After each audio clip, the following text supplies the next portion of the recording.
Look closely. Those are the symptoms of the infection on Mother Base. The blisters on the body were full of tiny worms. Parasite larvae, most likely. But we couldn't find any adults. It doesn't seem to mature in the body, like a spargatum. We don't know the root of infection, or what causes symptoms to develop. The infection rate, along with the number of dead, are both on the rise. If we don't find the cause, and soon... Boss, do you remember seeing these symptoms before? The bodies floating around in the oil facility, the bedridden test subjects at the Devil's House? This epidemic looks just like what we've seen on our hunt for Cypher. It could be a counterplay by Skullface. That's insane. You mean they weaponize parasites? Parasites as weapons. That definitely falls under the Biological Weapons Convention, but it's something the world would never see coming. And no one's ever developed a vaccine for parasites. So this is the weapon of mass destruction Cypher was working on in Africa? It may be. But if it is, how did the Yellow Cake and Walker Gears fit in? There must be something bigger we're not seeing. Anyway, our priority now is to prevent more casualties. The medical team is studying the infection, but we can't treat anyone until we know the root cause. All we can do right now is halt the spread of infection.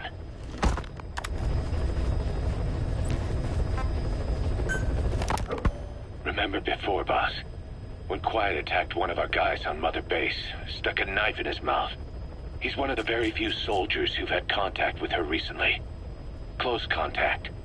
I don't think it's a coincidence that he was among those who became symptomatic pretty early on in this epidemic.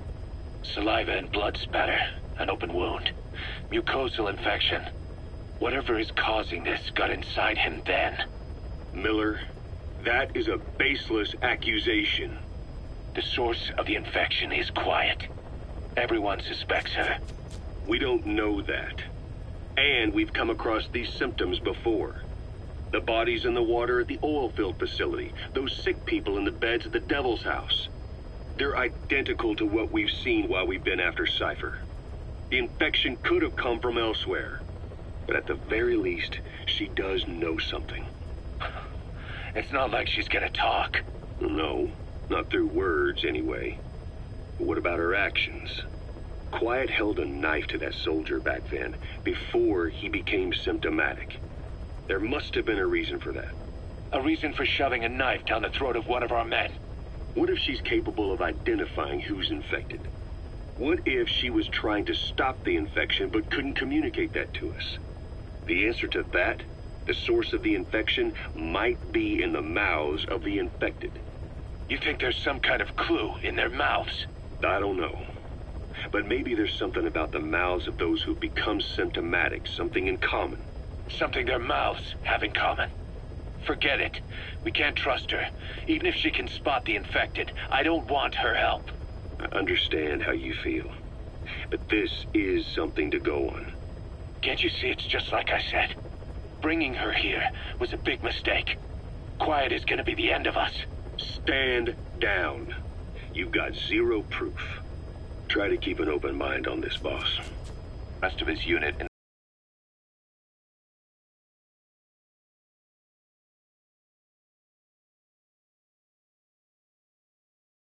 the staff living quarters.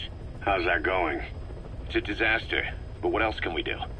We've taken away his weapons and banned him from using his nom de guerre. Apparently his real name is Eli. He must feel like we stripped him of his whole identity. We'll let things simmer down. I put a guard on him for now. Still, the question is, who is he? Where did he come from? And how has he survived? He's still not talking. No, he won't say a word about himself. But you know, it looks like he speaks English. One of the deck crew called out to him in English, and he said something back. He just lost it all of a sudden, started mouthing off at the guy, in perfect English. He wasn't stringing together words he picked up somewhere. So English is his mother tongue? He could be from the east, or the south, or maybe even further north or south. English is well established in countries all across the continent. It's rooted in Africa like a weed, or maybe parasite is the better word. So just speaking English doesn't help us figure out where he comes from. Could even be from off-continent. Right. In any case, we'll keep an eye on him. If we learn anything else, I'll be sure to let you know.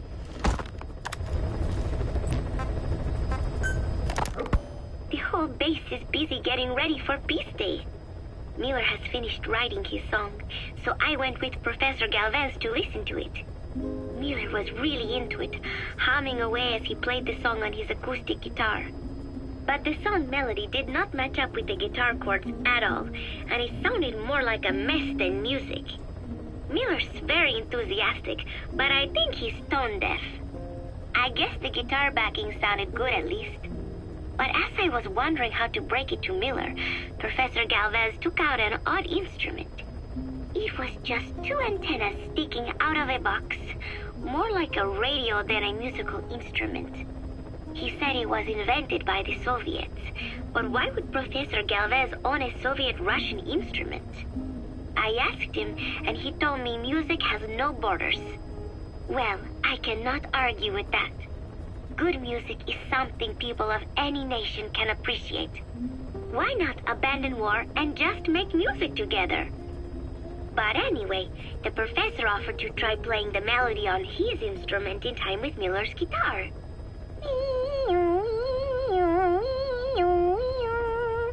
It was like something from another world. But somehow, it fit Miller's guitar backing really well. It even gave the song a charming, down-home kind of feeling. Miller was overjoyed. "That is it! That is my melody right there," he said. It sounded totally different from when he sang it.